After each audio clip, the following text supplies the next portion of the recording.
मणिपुर में आरपीआई आठवले की हुंकार, संजय सिन्हा बने चुनाव प्रभारी। भारतीय रिपब्लिकन पार्टी आठवले ने आगामी मणिपुर विधानसभा चुनाव को लेकर बड़ा राजनीतिक फैसला लेते हुए राष्ट्रीय उपाध्यक्ष संजय सिन्हा को चुनाव प्रभारी नियुक्त किया है।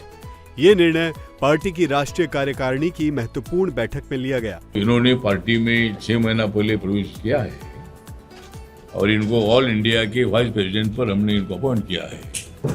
बैठक में मणिपुर की वर्तमान स्थिति पर गंभीर चिंता व्यक्त करते हुए 1951 के एनआरसी को कड़ाई से लागू करने, स्वदेशी नागरिकों की सुरक्षा सुनिश्चित करने और राहत शिविरों में रह रहे विस्थापित परिवारों की सुरक्षित घर वापसी की मांग की गई। पार्टी के राष्ट्रीय अध्यक्ष एवं केंद्रीय मंत्री रामदास आठवले ने स्पष्ट कहा कि मणिपुर की आबादी और उसकी मूल पहचान से किसी भी प्रकार की छेड़छाड़ स्वीकार नहीं की जाएगी।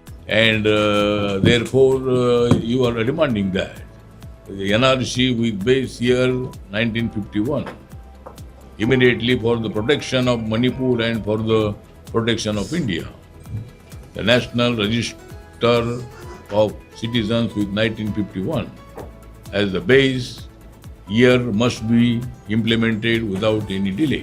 रामदास आठवले ने कहा कि संजय सिन्हा को ये जिम्मेदारी इसीलिए सौंपी गई है क्योंकि वे डॉक्टर भीमराव अंबेडकर और डॉक्टर राम मनोहर लोहिया की विचारधारा के प्रति पूरी निष्ठा और समर्पण के साथ काम करते रहे हैं। कायस्थ कम्युनिटी के है, वो दलित नहीं है, लेकिन दलितों को न्याय मिलना चाहिए, ये भूमिका उनकी है।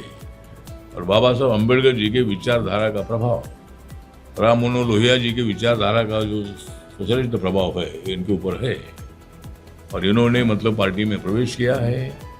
और हमारी यूपी के जो पवन गुप्ता जी है, इनके साथ मतलब उनके संबंध बहुत अच्छे हैं और दोनों ने तय किया है कि भाई रिपब्लिकन पार्टी को उत्तर प्रदेश में भी अच्छे जगह पर ले पहुंचाने का भी जिम्मेदारी उन्होंने ले ली है। उन्होंने कहा कि सामाजिक न्याय, समानता और वंचित समाज के अधिकारों के लिए संजय सिन्हा का लगातार संघर्ष उन्हें इस महत्वपूर्ण दायित्व के लिए सबसे उपयुक्त बनाता है। उसमें लगभग 4 महीने अभी गुजरे हैं।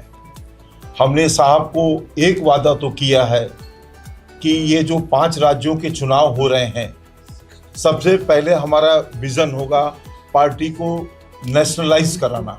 पार्टी नेतृत्व का विश्वास है कि जनता के बीच उनकी पकड़, सामाजिक अनुभव और मेहनत के बल पर आरपीआई आठवले मणिपुर में मजबूत राजनीतिक ताकत बनकर उभरेगी और आगामी चुनाव में प्रभावशाली प्रदर्शन करेगी। जो तमिलनाडु में एक चेंज आया था, तमिलनाडु में एक चेंज, बड़ा सा चेंज आया था, वही चेंज अभी मणिपुर में उससे भी बड़ा चेंज आने का संभावना है 4-5 महीने के इलेक्शन में। And we cannot allow the demography of Manipur to be changed.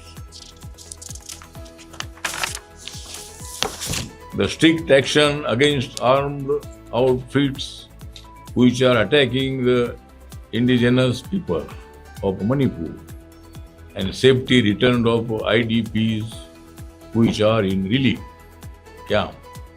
साहब से भी हम कहेंगे एक सेंट्रल में एक कमेटी बनाइए जिसकी जिम्मेदारी हो कि कम से कम प्रदेश अध्यक्ष से कुछ चीज़ों को बाउंडिंग कराया जाए कि अगर आपको संभालना है तो कुछ चीज़ों में चलेगा, हम ज़्यादा नहीं।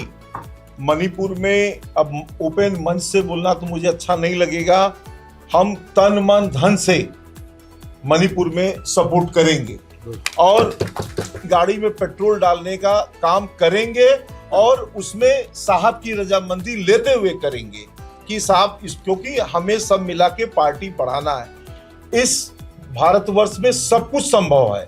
कभी रूलिंग पार्टी जो थी वो भी 2 उनके सांसद होते थे, तो ये कोई बड़ी बात नहीं है कि आरपीआई में हम कुछ ऐसा धमाल करेंगे जो आरपीआई अपनी एक पहचान के रूप में खड़ी हो जाएगी। And definitely I will be meet Honorable Home Minister Amit Shah ji and very soon submit all about demands. And tomorrow or day after tomorrow I will try to meet with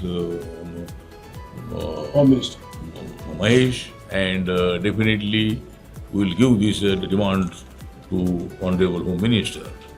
And I make this commitment to the people of Manipur.